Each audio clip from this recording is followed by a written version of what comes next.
We believe in the eternal goodness, the eternal loving kindness, and the eternal givingness of life to all. This was written in the 1920s by the founder of Science of Mind and Spirit, Ernest Holmes. And it's one of my favorite belief statements because I know it to be true. The eternal givingness, loving kindness, and goodness of the One, of the Holy Blessed One, of life itself, of love, however you choose to name this greater reality. When you and I look all around us, that is all we will see if we choose to see it, right? The nature of nature, which is your nature and my nature. This divine flow, this continual giving and receiving, that is life itself. And in this series this month, we are going to dive into the spiritual practice of getting into flow, generosity, which in this moment in time, in this moment in history, is radical and counterculture. Because you, my love, are the place where love shows up in the flow. When you get into the flow through the practice of generosity, you open up all the possibilities that the divine has as you, through you. And this is a beautiful thing. I want to invite you, if you are in the Albuquerque area, to join us on a weekly food outreach that we participate in, an interfaith community of folks who come together, led by the Manara Muslim Community Center, where we pack food and take it out to folks in need living on the streets. And you can participate in many ways. You can donate food items that can go out. You can come and help pack. You can be a part of the folks who go and distribute. You can give financially. But this is a sweet, sweet way to give and get in connection, experience joy and belonging through giving. That is one of its promises, this practice of generosity. Let's talk about giving gifts, which is really all of the things that we do in this community to the best of our ability. When we bring our presence, when we bring our unique shape as divine emanations of the Holy Blessed One, that is the way that we can give our gifts as a practice of generosity. And I want to share, of course our phones look the same, hold on. That's not mine, this one's mine. I kind of did a deep dive with Eric Butterworth as I was thinking about this concept this week. And Eric Butterworth is a New Thought author, was a New Thought author and leader, and I wanted to share from his book, Spiritual Economics. He says, you are an expression of the infinite creative flow, entitled to as constant support as the lilies of the field. He goes on to say that you are a creative expression of the universe with the responsibility to let your light shine. Thus, you owe life your life.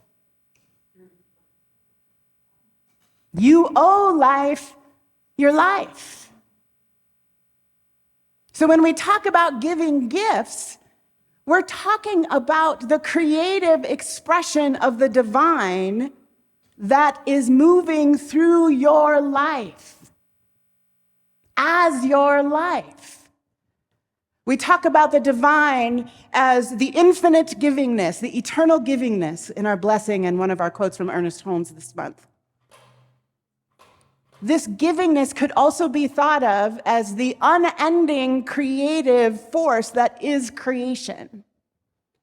Yeah? So creation itself is an expression of the divine, of love, of God, of Mother, Father, Creator, however you want to name this force, this consciousness.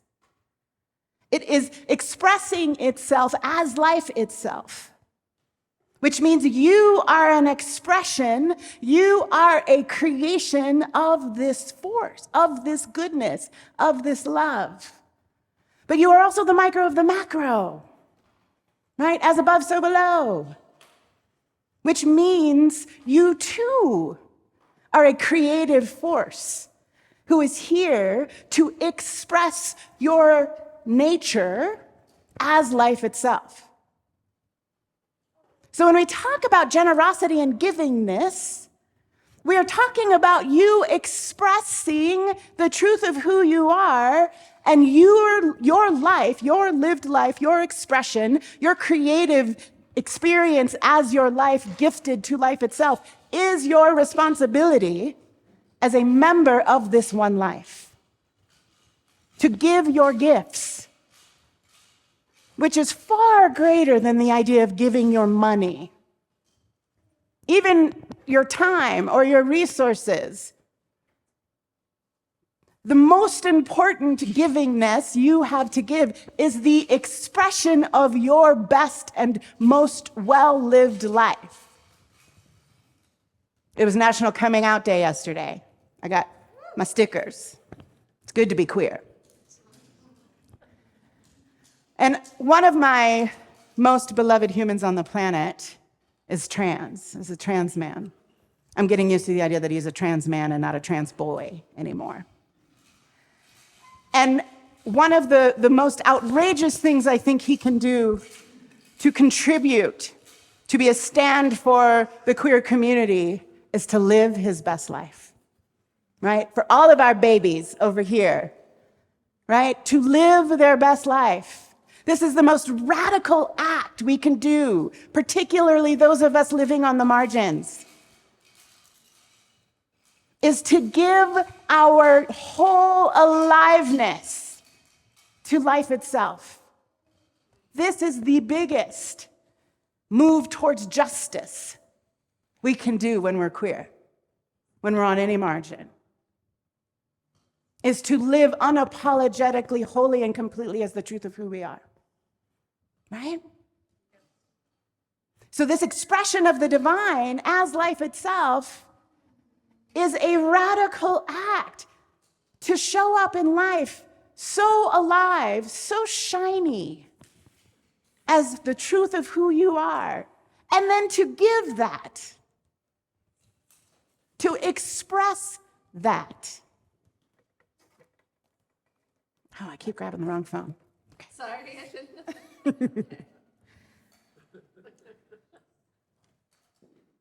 Eric Butterworth goes on to say, life is not something to get, but something to express. It is the fulfilling awareness that your business is the express business. So if you're going to stand on business, you are going to express what is in you, what is naturally gifted, anointed, and appointed in you to express. You are not in the business of getting and hoarding and taking and competing, thieving. That's an expression of greed that is completely motivated and fueled by fear of not enoughness. There's no getting in the spiritual life. There is expressing what has been naturally created in you as life. It is expressing this truth. It is diving into the flow of the divine itself, which is life itself, ever in motion, like the moon ever waxing and waning, like the seas coming and going. This expression is always expressing, always moving for greater good, always moving to be the material reality of love itself, which is what made you, which is what got you here with breath in your body. You were gifted this life. And it is your responsibility to be a gift back to life. This is the heart of generosity. I talked last week a little bit about, we're not out here being generous so that we can be good spiritual people, right? So we can show the world how good we are. We are out here being the embodiment of good and givingness because that is the nature of who we are. That is how we are designed. That is the truth of us. And every single one of us has a unique and special U-shaped design that is meant to gift life. You came with it. You did not have to do anything to earn it. There is a presence that only you can bring to life. And when you decide that that is worthy and good, your shine gets shinier. You become the radiant light of love that the world is desperately calling for. Eric Butterworth went on to say, stop looking at me in these phones. The kingdom of heaven is within. It is not a place in space, but an inner potentiality of imprisoned splendor that is released through you. And because you are in the flow of limitless substance, the blessing that you become is more than sufficient to deal with any situation and to meet any and all requirements. Because you get into the flow, which is the natural process of living, the giving and receiving, the inhale and the exhale, that this is in motion all the time. Look to nature.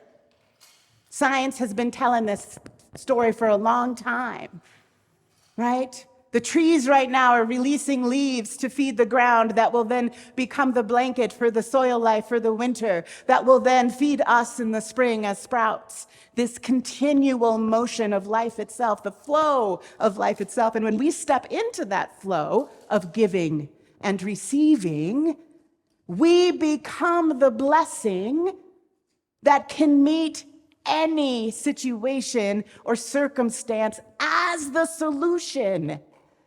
We are always sufficient to what the need may be, regardless of the need, when you and I are in flow. When you and I know ourselves to be a gift to life itself. Whatever needs to be met can be met.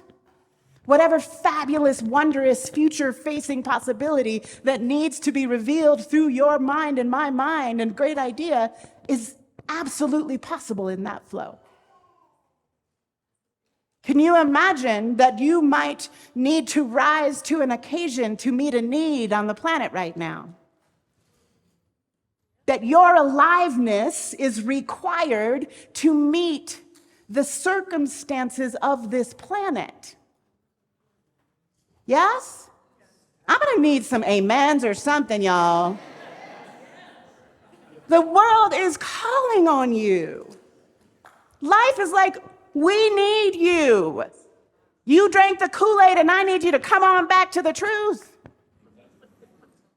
You are needed. And you've been perfectly designed to meet the need. That is the truth. So your homework this week is to understand a way that you shine and then to bring your shine to a need. Look for a need that your shine can perfectly meet. My shine can meet this need.